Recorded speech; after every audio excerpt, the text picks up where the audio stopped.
Pues muchas gracias. Como veis, es el lenguaje de la amistad, de la fraternidad, el que hace hablar a vuestro obispo, mi hermano, al que le agradezco muchísimo que haya tenido esta deferencia de invitarme a hablar de San Manuel González, precisamente en la fiesta de San Juan de Ávila. Pienso que tiene una lógica. San Juan de Ávila quiso hacernos a todos buenos sacerdotes, y por eso tenemos que mirar modelos sacerdotales que nos ayuden a vivir sacerdotalmente cada día mejor y con más ilusión. Y el arcipreste de Huelva, que fue y murió como obispo de Palencia, es uno de esos sacerdotes que nos puede estimular en nuestra vida sacerdotal. Gracias de verdad por invitarme y por poder compartir con vosotros, y especialmente con los que han celebrado sus bodas de oro y de diamante en este día. Bien, yo tengo que deciros que no soy conferenciante. A mí me piden una conferencia y me pongo malo. Yo solamente sé dar una charla, por tanto admitidmela así, no como una conferencia pulida, pero sí una charla fraterna en la que podemos compartir lo que vamos aprendiendo, porque yo he descubierto a San Manuel González en mi etapa última. Había oído hablar de él, pero sobre todo al estar en Huelva, él dejó una huella muy fuerte en Huelva, muy fuerte. La gente dice Don Manuel, y hay gente que se acuerda de él porque su abuelo le habló, y hay instituciones que nos lo recuerdan permanentemente.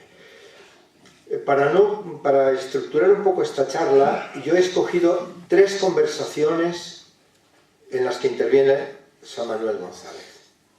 Una primera con el cardenal Spínola, una segunda con Manuel Siurot y una tercera con las señoras de su parroquia. En torno a estas 3 conversaciones voy a estructurar un poco lo que puedo compartir con vosotros. Fijaos en la primera conversación con el cardenal Spínola. Bueno, la diócesis de Huelva no existía en aquel momento. La diócesis de Huelva es muy reciente. En aquel momento la diócesis de Sevilla incluía la provincia de Huelva, y por tanto estamos hablando del arzobispo de Sevilla, que habla como un sacerdote de Sevilla, dentro de cuya demarcación está Huelva. Llamado una mañana por mi santo arzobispo, don Marcelo Spínola, pastor a lo buen pastor, y a fuer de tal de una delicadeza suma en todos sus procederes, me dice sonriente: ¿quiere usted ir a Huelva? Yo voy volando a donde me mande mi prelado. No, yo no le mando ir a Huelva, dice el arzobispo. Aquello está mal, y tan dividido entre los pocos buenos. Bueno, estoy tan harto de probar procedimientos para mejorarlo sin obtenerlo, que me he acordado de usted como última tentativa. Al fin y al cabo, usted es joven, tenía 28 años, y si se estrella en Huelva, como lo temo, el mismo que lo lleva lo puede traer. Pero repito, esto no es un mandato, es solo un deseo. Dice San Manuel: Señor, los deseos de mi prelado son para mí órdenes. ¿Cuándo quiere que me vaya? El obispo seguramente se asusta un poco. Hay aquí como un paréntesis, dice: ahora que, perdón, él hace como, toma respiración y dice: ahora que como a mi prelado le debo hablar como al Jesús de mi sagrario, debo decirle que me voy a Huelva tan decidido en mi voluntad como contrariado a mi gusto. El arzobispo insiste: sé que usted es muy joven para un arciprestazgo tan importante y para lo malo que está aquello. Yo he vivido allí y lo conozco, pero no importa. Vaya, pruebe, y si no le va bien, se viene. ¿Qué os parece? ¿Qué conversación? ¿Qué se encontró don Manuel? Bueno, ¿por qué le hablaba así el cardenal Spínola? Porque él había estado de abogado en Huelva. Había ejercido de abogado en Huelva antes de ser sacerdote, y efectivamente, ¿qué pasaba en Huelva en ese momento? Pues pasaba que, primero, era un territorio pobre, pero en un momento de un gran desarrollo minero. Las minas del Río Tinto estaban en plena producción con todos los problemas que tenía la minería pues a principios del siglo. Mineros muy mal atendidos, la minería pues bueno, era de un riesgo extraordinario. Pero además es que con los ingleses, habían venido muchos ingleses, se habían introducido escuelas protestantes y capillas protestantes, en un pueblo que estaba muy poco formado, y también se había metido con mucha fuerza las escuelas laicas. Había un gran anticlericalismo en un ambiente de mucha pobreza. Pobreza económica, pobreza cultural, pobreza intelectual. A don Manuel, a San Manuel, de hecho, ya se le había quitado de la cabeza antes de esta conversación una idea idílica de las parroquias. Él, cuando fue a Palomares, sabéis que fue a una misión con toda la ilusión de un sacerdote joven, pero pensando que el pueblo acudiría, que, en fin, un poco pues esas ideas que a veces, antes de contrastarlas con la realidad, podemos tener cuando nos estamos preparando. Pero cuando iba hacia Palomares, el sacristán, que le llevaban un borrico, le dice: usted no sabe cómo están los pueblos. Así le dice: usted no sabe cómo están los pueblos. Y cuando va al pueblo, pues ¿qué se encuentra? Pues que no va nadie a recibirle, que no va nadie a la iglesia, y tan descorazonado, pues se fue al sagrario, y ahí se acabó de descorazonar. Él tiene esta expresión tan fuerte que dice: fuime derecho al sagrario de la restaurada iglesia en busca de alas a mis casi caídos entusiasmos. ¿Y qué sagrario? Un ventanuco como de un palmo cuadrado, con más telarañas que cristales. Dejaba entrar trabajosamente a la luz de la calle, algunas más colgaduras de telarañas, y qué sagrario, Dios mío. Y qué esfuerzos tuvieron que hacer allí mi fe y mi valor para no volver a tomar el burro del sacristán, que aún estaba amarrado a los aldabones de la puerta de la iglesia, y salir corriendo para mi casa. Él ahí tiene su primera prueba, pero su primera prueba en que vence el corazón de pastor frente a la dificultad que le hace perder, diríamos, su idea a la que podía estar agarrado. Y dice: sobre aquel cuadro todo luz, toda expansión, toda alegría de los pueblos que yo creía cristianos y por tanto tiempo había embelesado mi alma, acaba de caer una mancha roja como la sangre que quitaba toda la alegría del cuadro y apagaba toda luz. Pero en ese momento su fe no se debilitó. Encontró ahí una clave para interpretar su vida. Sagrario abandonado que le abría los ojos a tantos abandonados de la tierra. Él reconoce que su fe no solo se debilitó, sino que se fortaleció. Este fue como el prólogo, ¿no? Por tanto, cuando va a Huelva, él, puedo leeros, que casi mejor que comentar algunas cosas de las que dice. Cuando tomé posesión del curato de Huelva, uno de los hechos que más contristaron mi corazón fue el odio de la masa obrera contra el entierro cristiano y la sepultura eclesiástica. El ataque estaba perfectamente organizado. Al morir un obrero, había una asociación que se juramentó para promover el entierro civil. Se presentaban en la casa del vecino, el vecino que estaba enfermo, ¿no? Se presentaban en la casa del muerto proponiendo que si el entierro no llevaba curas y se hacía en el cementerio civil, esta sociedad organizada se comprometía a pagar el ataúd, regalar para los lutos 100 pesetas y proporcionar un numeroso acompañamiento.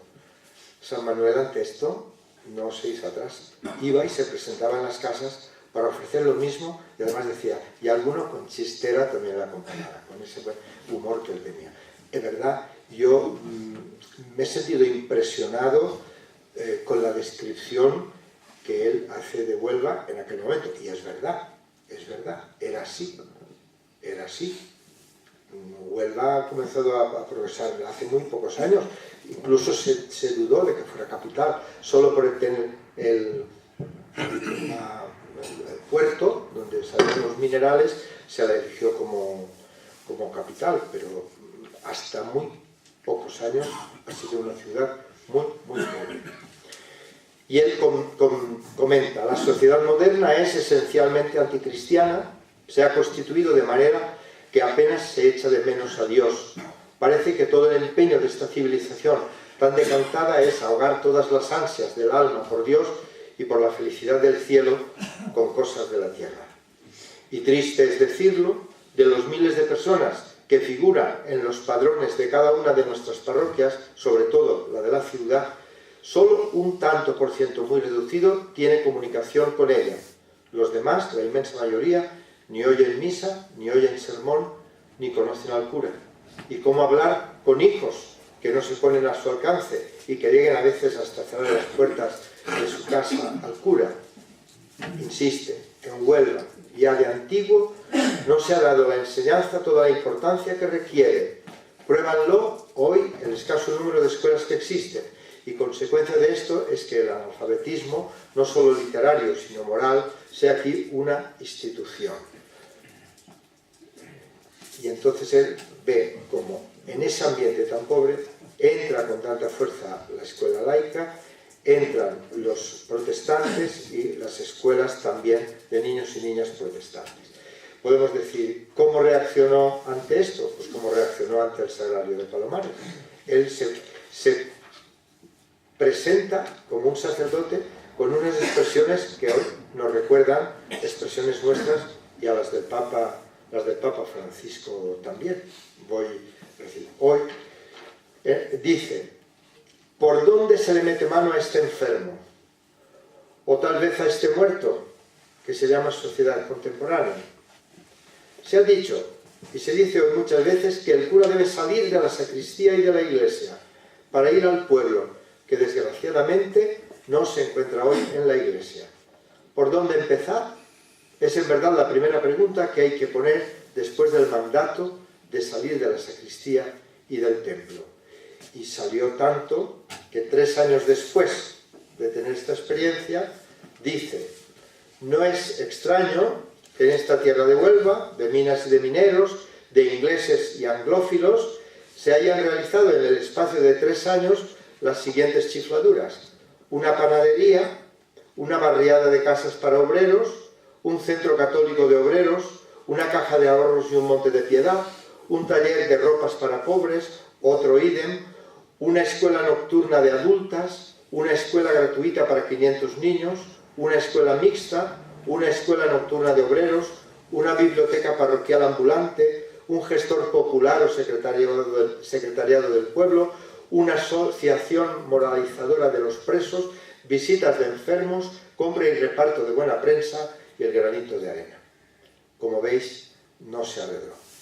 Él se lanzó a todas las formas de pastoral, decía, no podemos estar ausentes de donde podamos estar. Y desde la visita a los enfermos, la presencia en las calles, el sentirse impactado, sobre todo algunas descripciones con las que no me voy a entretener, de un desastre muy grande, porque coincidió una huelga minera con una inundación de la ciudad, porque la ciudad de Huelva está entre el río Tinto y el Odiel, hay mucha marisma, y en aquel momento pues se inundó. Entonces él describe muy fuertemente esto, pero dice, tengo que recurrir a mis cristianos, tengo que recurrir a mis gentes, y no podemos dejar de repartir pan, de repartir mantas, de estar ahí junto a esas madres que apenas ven sus pechos secos para alimentar a sus hijos.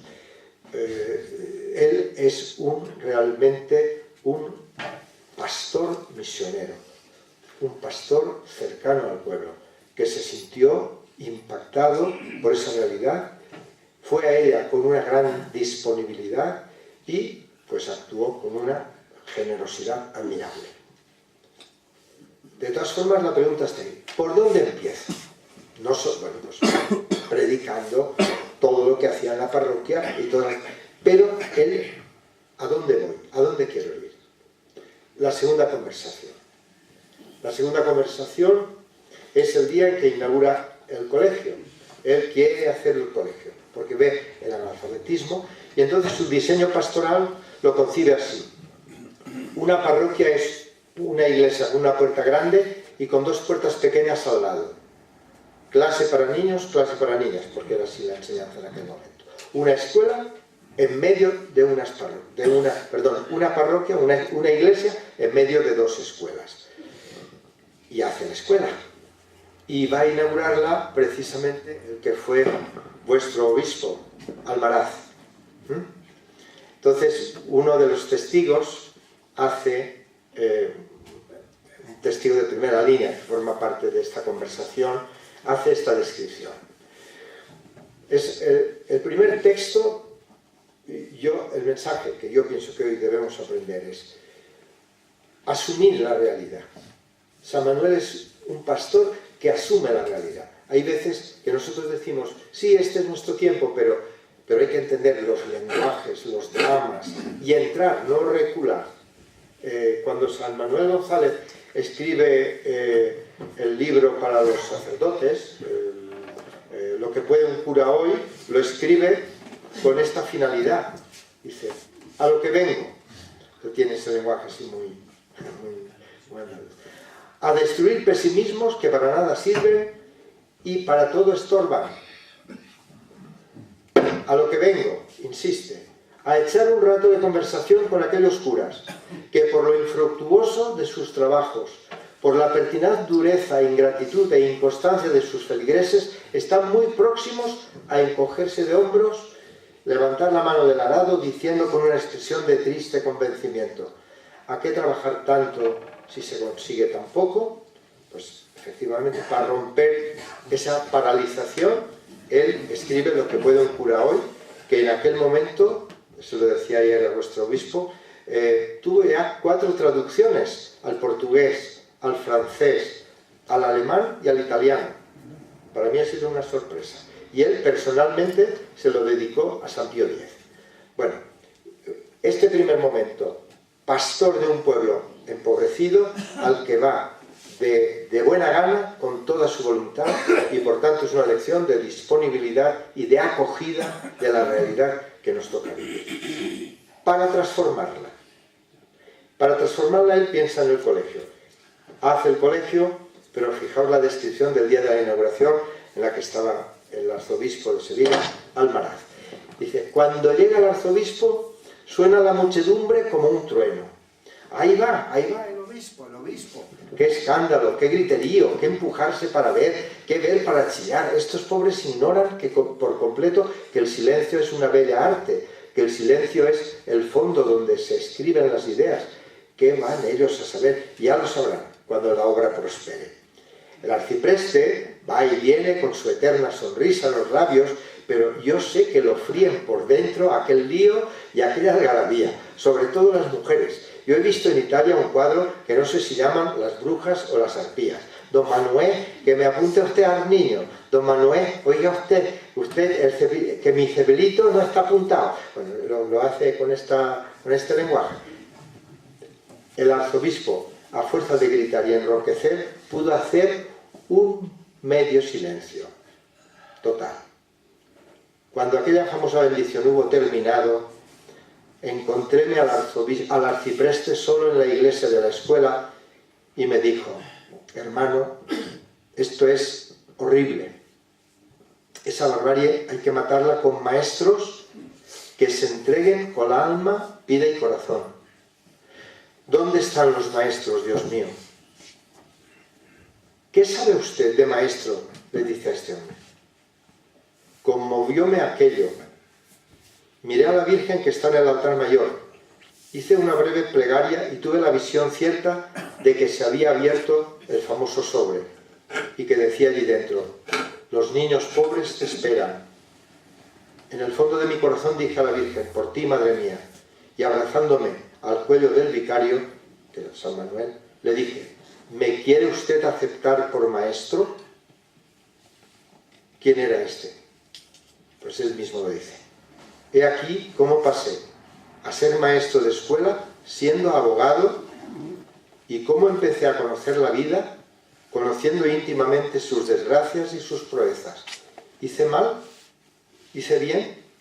Yo solo sé decir que los niños pobres me han enseñado el tesoro de la vida, porque Cristo, único tesoro, vive con ellos. Manuel Siurot. El otro yo, le decía San Manuel, mi otro yo. Un abogado que tenía un futuro brillantísimo, pero al ver este panorama de la necesidad, y que don San Manuel dijo, ¿dónde están los maestros? La escuela está, pero ¿dónde están los maestros? Porque solo maestros. Y él, con don Manuel, hicieron un seminario de maestros. Porque en una de las descripciones y reflexiones que hacen sobre la pedagogía, dice que este mundo tan empobrecido, solo personas vocacionadas, realmente interesadas por las criaturas, podrán transformar ese corazón.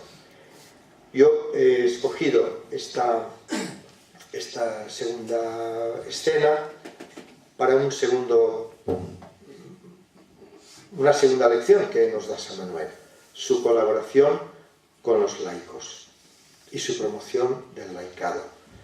Él, con Manuel Siurot, hizo todo lo posible para que un grupo de personas realmente se entregaran en cuerpo y alma a la educación religiosa, a la educación también cultural y educación moral de ese pueblo en el que la familia, sobre todo, estaba muy desatendida y estaba realmente muy deteriorada. Podemos entender, ¿no?, cómo esta necesidad de educación la describen estos dos hombres. Vamos a iniciar el proceso de beatificación también de Manuel Siurot. Sí, porque yo pienso que su otro yo tiene que estar también con él en los altares. Porque este hombre gastó toda su fortuna, toda. Tenía una hija. Cuando él se va a casar, su hija es viudo y se ha quedado sin nada. Lo ha gastado todo en las escuelas, eran escuelas gratuitas, escuelas en las que daban de comer también, escuelas que eran innovadoras, porque fueron a conectar con el padre Manjón, hicieron unas escuelas muy al aire libre, con mapas en el suelo, también incluso crearon una granja escuela, para que los niños pudieran tener sus campitos y cultivar, algo que ahora está también muy promocionándose mucho. Fueron promotores de una auténtica educación renovada. Entonces, él, el momento de casarse su hija, pues se había quedado sin nada. Pero su hija pues tuvo la suerte de casarse con una persona acomodada.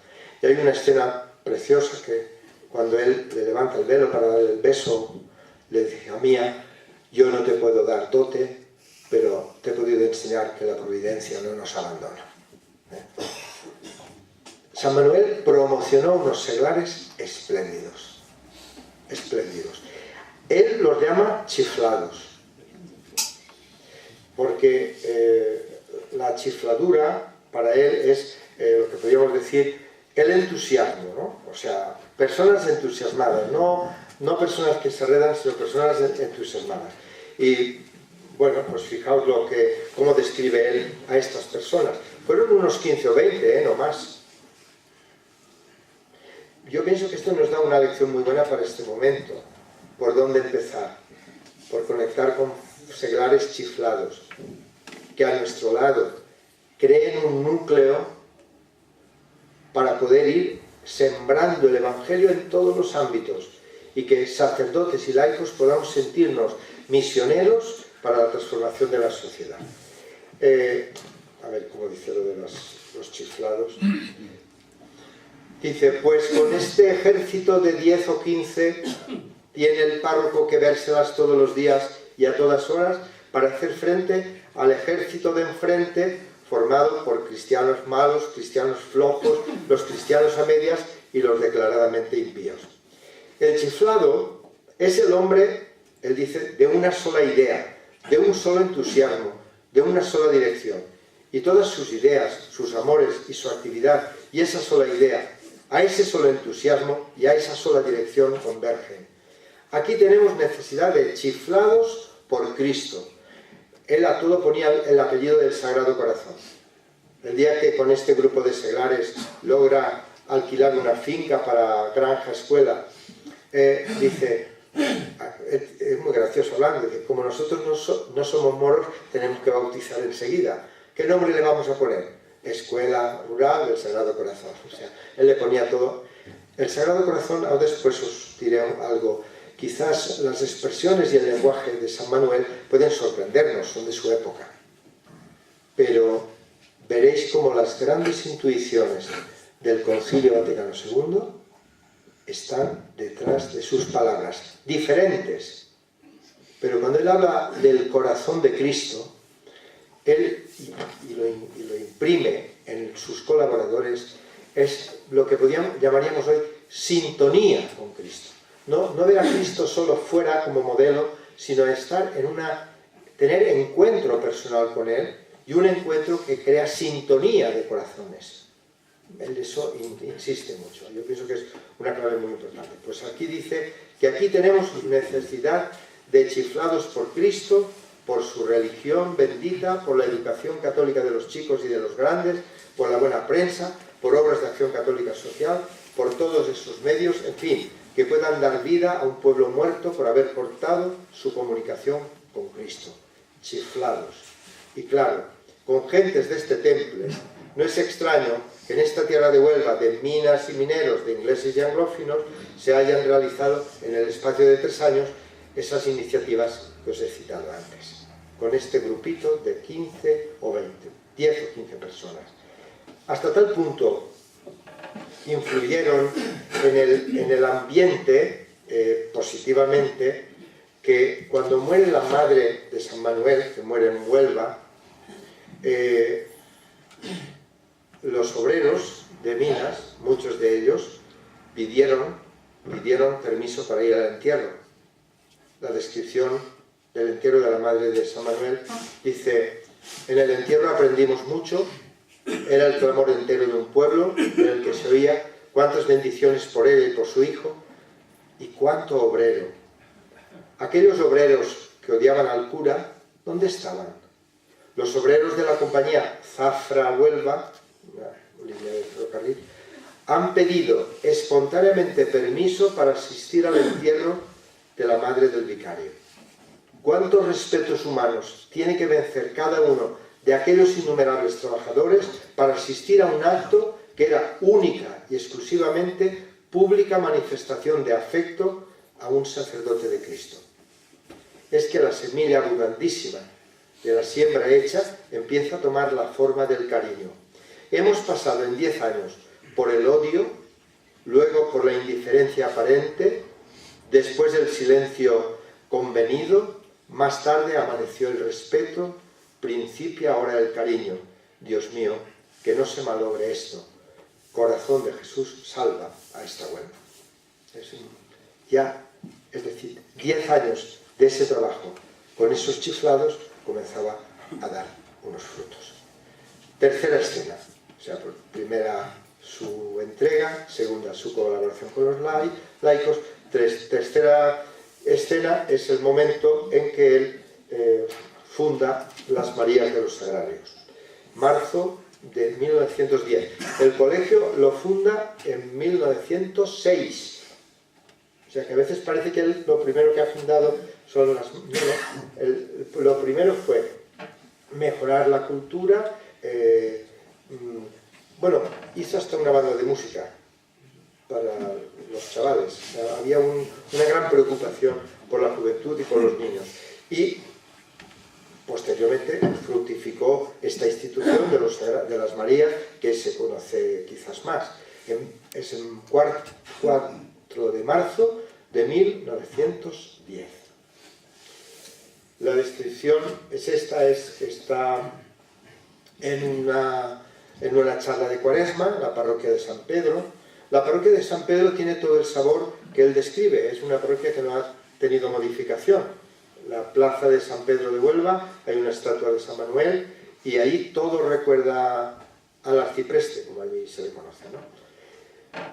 Él, en ese retiro de Cuaresma, a estas personas que están en la capilla del Santísimo, dice: vais a permitirme, señoras, que yo, que invoco muchas veces la solicitud de vuestra caridad en favor de los niños pobres y de todos los pobres abandonados, invoque hoy vuestra atención primero y vuestra cooperación después en favor del más abandonado de todos los pobres, el Santísimo Sacramento. Yo no os pido ahora dinero para los niños pobres, ni auxilio para los enfermos, ni trabajo para los cesantes, ni consuelo para los afligidos. Yo os pido una limosna de cariño para Jesucristo sacramentado, un poco de calor para esos sagrarios tan abandonados. Yo os pido por el amor de María Inmaculada, madre de ese hijo tan despreciado, y por el amor de ese corazón tan mal correspondido, que os hagáis las Marías de esos sagrarios abandonados. Si uno analiza las claves espirituales de San Manuel, el concepto de abandono veis que está siempre presente y que es un camino de ida y vuelta. Él lo dice así: camino de ida y vuelta de la calle al sagrario, de la calle al sagrario, del abandonado en el sagrario a los abandonados de la calle. Pero esta, diríamos, devoción al Santísimo Sacramento no está separada ni mucho menos de la evangelización.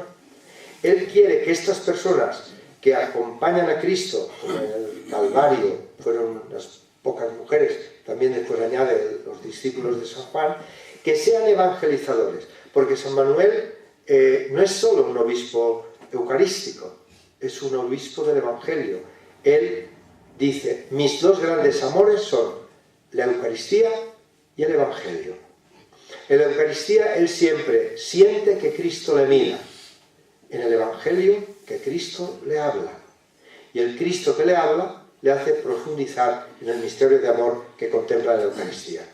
Los textos que San Manuel escribe sobre el Evangelio son bellísimos y quizás menos conocidos que toda la espiritualidad eucarística, que es más, se ha divulgado más. Por eso yo quiero subrayaros en este momento esa relación que él hace entre Evangelio y Eucaristía y la importancia que él le da al Evangelio, porque nos retrata al ser más querido, dice, porque nos introduce en el espíritu de Jesús, en esa sintonía con él, y porque siempre una palabra es una palabra actual. Vamos a ver. Perdonadme porque sí. Respecto al Evangelio dice lo siguiente: ¿pero os habéis fijado en lo que es y en lo que vale el Evangelio? ¿Os habéis dado bien cuenta del valor de un libro que nos retrata al vivo al ser más querido de nuestro corazón, en sus lágrimas de pobre y de perseguido, y en sus triunfos de Rey y de Dios, que nos conserva la descripción de sus hechos, de sus milagros y de sus virtudes, nos guarda sus sentencias, sus parábolas y sus promesas, y que para prevenir toda duda y matar toda incredulidad, se nos presenta con todas las garantías humanas y divinas de autenticidad? Es decir, aquí subraya sobre todo que nos retrata al ser más querido. En un segundo párrafo sobre el Evangelio dice: el corazón de Cristo vive en el Evangelio. Nadie ha amado, ni ama, ni amará más que Él. Conocer al corazón de Jesús, si nos diéramos bien cuenta de lo que es el corazón de Jesús y de lo que en Él tenemos, ¿cómo? ¿En dónde encontrar ese guía? Pues en el Evangelio. ¿Cuántas veces la esterilidad de apostolados brillantes viene del conocimiento fraccionado del Evangelio? Esto es, conocer erudita y científicamente las palabras y los hechos sin engarzarlos en el espíritu de Jesús. No se olvide que el primer fracaso de los apóstoles se debió haber ido a predicar sin conocer el espíritu de Cristo. Así lo afirmó él mismo. Evangelio Santo y Eucaristía Sagrada, darnos a conocer el espíritu de Jesús, el verdadero espíritu apostólico. La verdad es que ahora os digo la última frase, que es muy importante para ver sobre todo cómo él valora la actualidad del Evangelio, cómo es palabra viva. Grande, interesante, revelador es siempre el Evangelio como doctrina y como historia. Pero cuando con ojos de fe viva miro sus páginas, la palabra escrita es una palabra hablada. El ayer es hoy, el mañana la eternidad, El milagro contado es el milagro repetido. El misterio de la doctrina no es misterio, sino claridad de mediodía. La fe y la esperanza casi se van eclipsando, porque entre letra y letra, renglón y renglón, van saliendo rayos de un sol, el sol del amor. Jesucristo descubriendo su corazón y repitiendo: yo soy, con palabras de luz y de fuego. Pero la luz y el fuego, que debajo de las letras van diciendo: el corazón de Jesús sigue amando, entregándose. ¿Con qué razón y justicia el Evangelio de Jesús puede llamarse el Evangelio del corazón de Jesús? Es decir, él siempre quiere ir a la interioridad. Cuando estaba... Bueno, esto le he dicho a Padre Manuel, sois muchos, pero os mandaré unos cuantos. Yo hoy me he inspirado para esta conversación con vosotros en dos estudios, uno que ha hecho un sacerdote que es de muchos años, párroco de San Pedro, y el de Alfonso Fernández Caballero, y otro sacerdote, que ha sido vicario general, Baldomero Rodríguez, que ha sido el director del Colegio del Sagrado Corazón, porque se me olvidó deciros que ese colegio que él inauguró está ahora vivo y coleando con 1.400 alumnos. Ha mantenido la titulación y se le han añadido otros colegios pequeños, pero el titular continúa siendo el colegio que fundó el arcipreste de Huelva, vuestro arzobispo de Palencia. Pues bueno, al leer,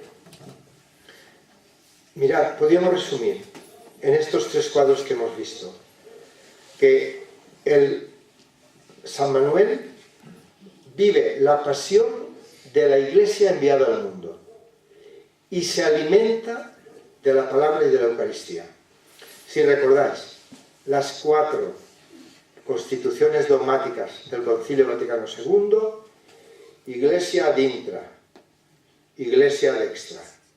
Pero la Iglesia, alimentada ¿con qué? Con la Dei Verbum, la palabra de Dios, Sacrosanctum Concilium, la Sagrada Liturgia y en el centro la Eucaristía.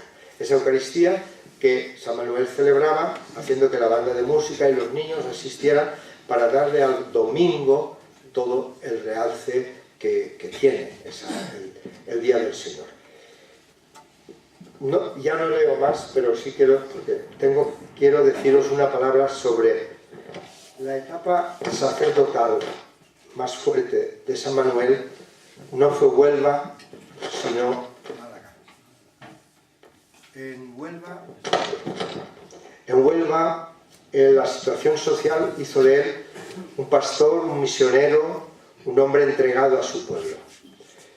Pero en Málaga él pone el foco en los sacerdotes, porque ve que sin la renovación de los sacerdotes tampoco se renueva la Iglesia.